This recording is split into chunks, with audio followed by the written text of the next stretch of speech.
Hey Richie, let's take a look at your week 3 assignment 2 project. It's looking pretty good overall. I really like the texture and the amount of detail that you put into the texture on this, especially the segmented part in the middle and how it works together to create that star shape, which I'm sure is actually there on the object itself. The coloring is very good. It fits right in line, I think, with this type of texture, and the grain stands out to a great degree, but still feels very convincing. It has that jaggedness that we see with wood grain, which I like. It's an unconventional size, which is definitely an interesting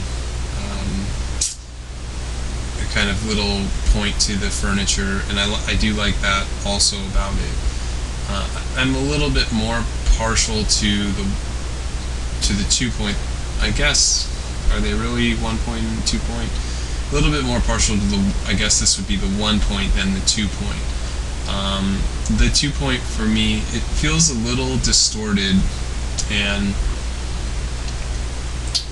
I'm not sure if it's just because it doesn't feel like it's receding as it's kind of moving back into space, although it is kind of moving towards, the angles are moving towards each other, but it still feels a little bit distorted to me. It feels maybe a little bit overlong. Not sure really, but this 1-point just feels like it works better. It feels a little bit more, I guess, true to life, I guess. This could be the case. There's a lot of times if you get the angle in a way that's odd, especially if it's very high up on a 2-point, it can just look distorted, and that's just how perspective is. So I think I like it when it's maybe a little bit lower to the ground, the viewpoint's a little lower to the ground, and it seems a little more normalized. You can definitely, I think, push the value range a little bit more, especially if you have light coming from kind of this direction. Hitting the top part should show a distinct difference between the side plane. With the 2-point, I think we should really see one side of the pie wedge that's darker than the other side, and I think that, in addition to a little bit of a cast shadow, is going to help kind of figure out all the lighting that you're going to be dealing with in this particular situation.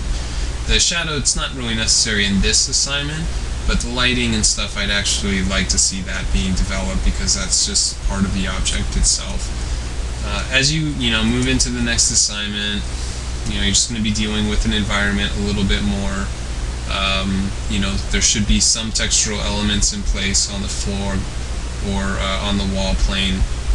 And I'd actually, if there are accompanying parts to this, which maybe there aren't, but if there are, it would be really interesting to see how this interacts with other objects within the space, although that is also not really required of the next assignment. But, I thought you did a great job with this in terms of, just great marker usage. It's nice, it's clean, it's covered evenly, but texturally and color choice wise, I thought you did a really outstanding job with it, and I really look forward to seeing the next assignment.